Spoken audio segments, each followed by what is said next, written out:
O Ciência e Fé começa hoje com você que está nos ouvindo, com uma novidade e com muita instrução na área de medicina.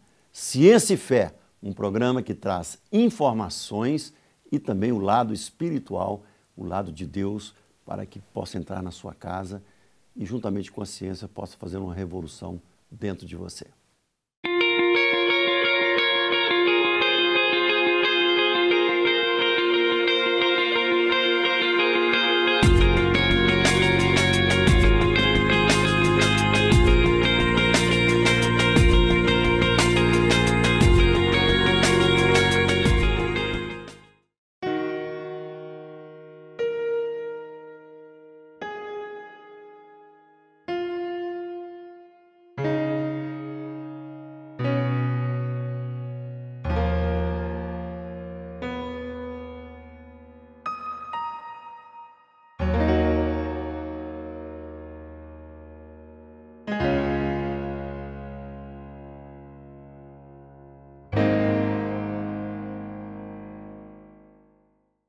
O Ciência e Fé começa hoje falando de psiquiatria. Nós já trouxemos alguns psiquiatras aqui, mas devido a muitas perguntas, e nós vamos te dar um e-mail daqui um pouquinho, você pode fazer a sua pergunta e nós vamos te responder.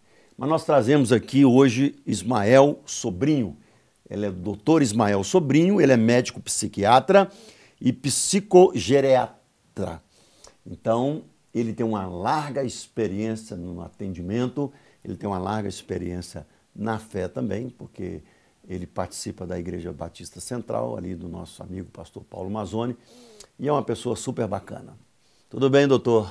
É um prazer imenso estar aqui, acho que o tema é muito relevante. Não tem família hoje que não tem contato com alguma coisa na área emocional, e acho que a gente, como igreja, a gente tem muito que avançar ainda no entendimento das questões que envolvem a fé, o mundo espiritual e a saúde emocional da gente. E está aumentando demais os casos de depressão, né? A gente tem, até 2030, a depressão ela vai ser a doença mais incapacitante do mundo. Hoje, as doenças do coração, as doenças vasculares, elas são a número 1. Então, a tendência é que esse número de pessoas que precisam de ajuda no campo emocional, seja psiquiatria, seja mesmo clínico ou psicoterapia, aumente bastante nos próximos anos. Doutor Ismael, é natural, talvez, um pastor ou um obreiro, uma pessoa da igreja que é um líder espiritual, é natural ele procurar o seu consultório com depressão? Isso pode acontecer? É interessante que há uma dissertação de mestrado feita por um profissional de São Paulo. Em média, um líder religioso, evangélico, ele tem uma média de 3 vezes mais chances de ter depressão. Olha só. Depois a gente pode apontar um pouco sobre essas causas, mas apesar desse índice alto de depressão, o líder cristão ele tem uma dificuldade imensa de buscar uma ajuda médica. Isso não é só do líder, isso é uma coisa comum no nosso meio evangélico.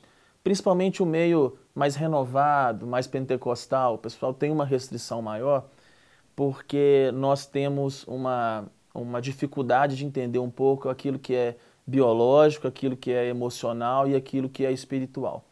Então, nós normalmente já assumimos um preconceito de antemão de que as pessoas que têm uma doença do cérebro, uma doença psiquiátrica, depressão, transtorno do pânico, transtorno bipolar, elas têm uma desordem espiritual.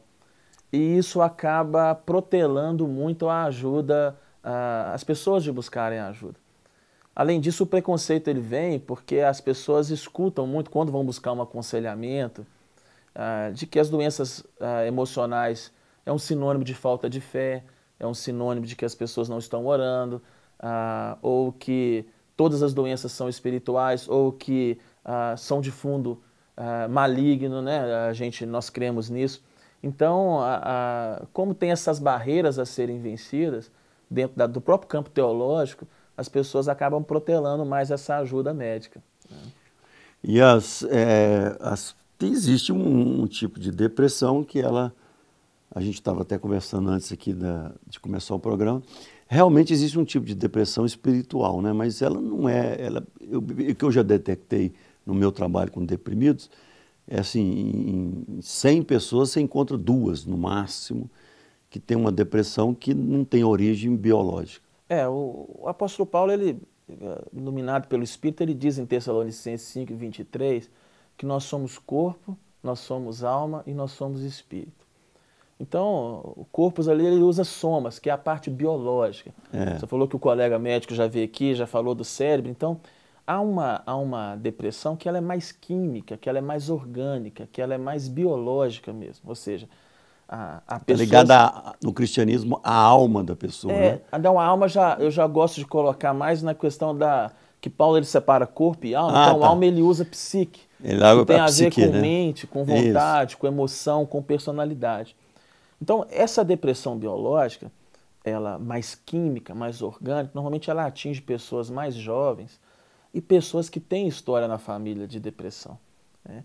E aí já entra um alerta para quem nos está assistindo: as pessoas confundem muito uma maldição familiar com uma genética, né? Ou seja, há pessoas que têm uma depressão porque elas têm uma predisposição química, assim como tem uma genética para calvície, para obesidade, para a cor dos olhos, para a altura. Existem famílias de pessoas que têm uma fragilidade, ou seja, elas já nascem com o cérebro com menos antidepressivo, vamos usar um termo mais simples para quem nos assiste, do que outras pessoas.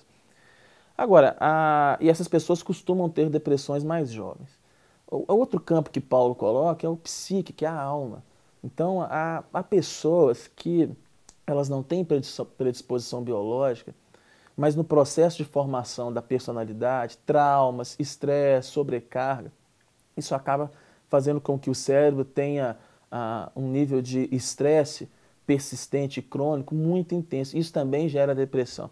E tem esse terceiro grupo, que são essas depressões mais espirituais, que isso é uma coisa da nossa fé cristã, que nós cremos que existe um mundo espiritual e ele influencia diretamente na vida das pessoas. Eu gosto muito de ver os detalhes da Bíblia.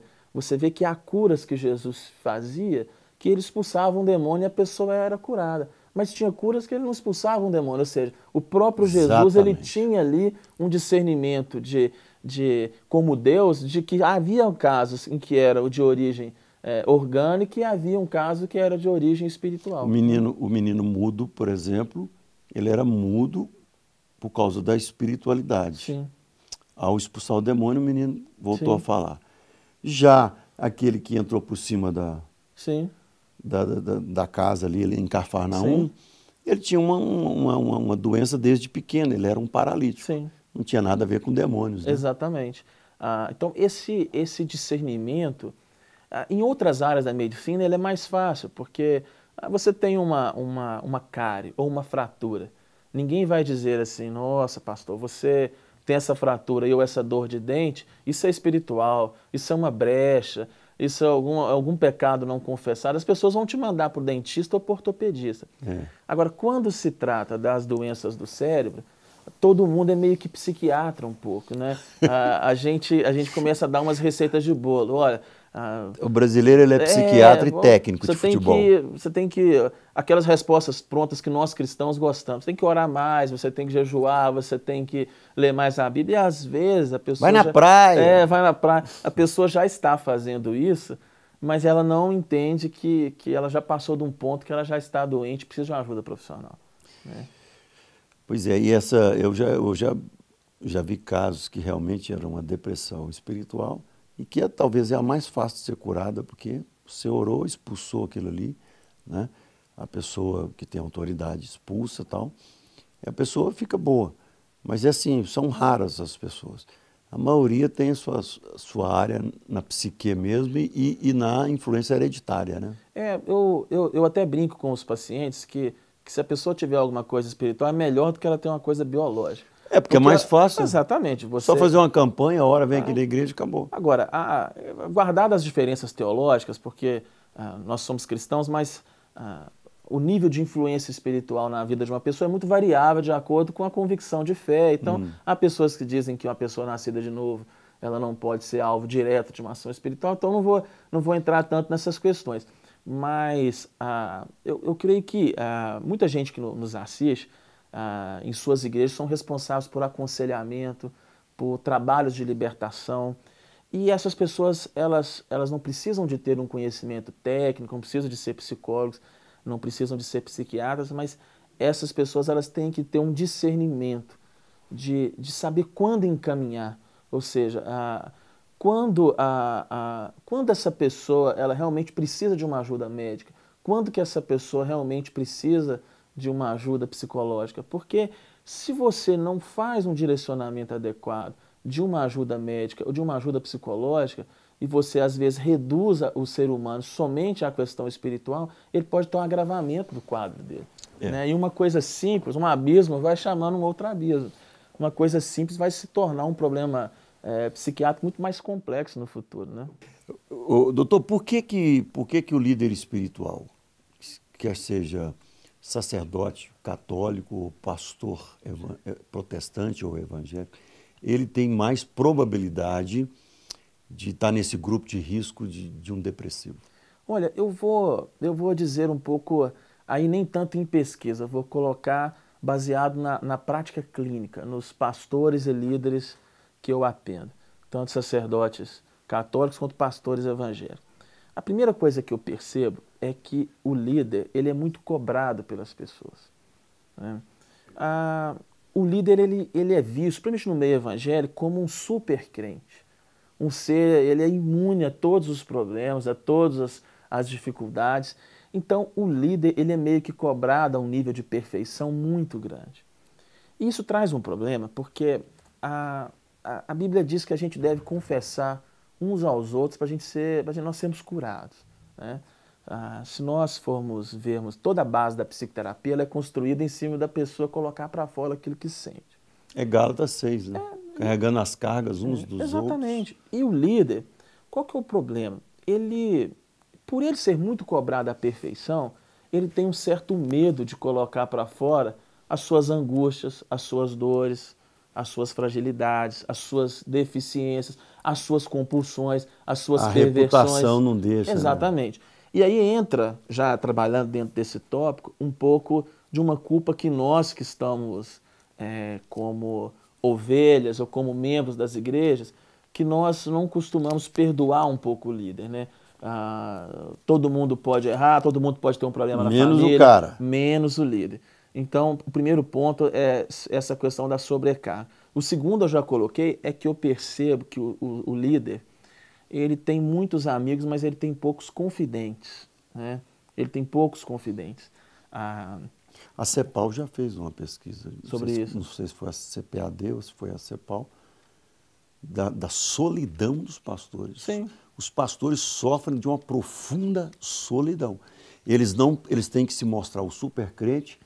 O super crente chegou na frente da igreja. Ele não pode ter doença, ele não pode ter nada.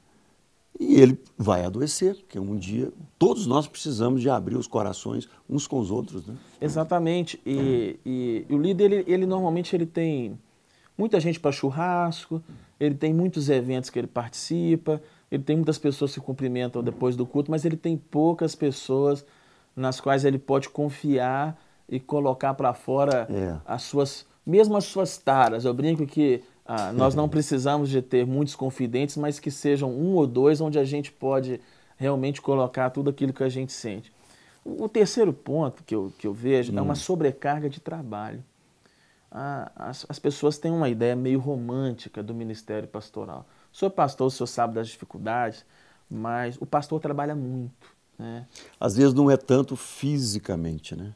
Mas emocionalmente, espiritualmente é uma sobrecarga muito grande.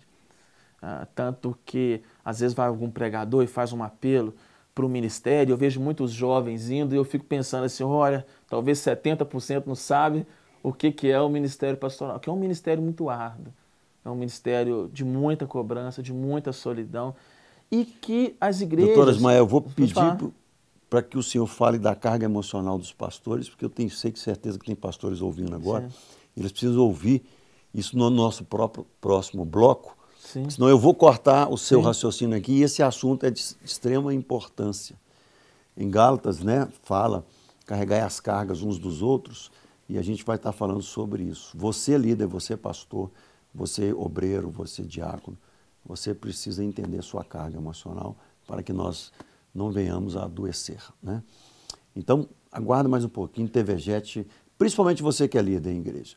Segura mais a onda aí, que a gente vem com mais um bloco aqui com o Dr. Ismael, que tem uma grande experiência em atendimento de pastores e sacerdotes católicos.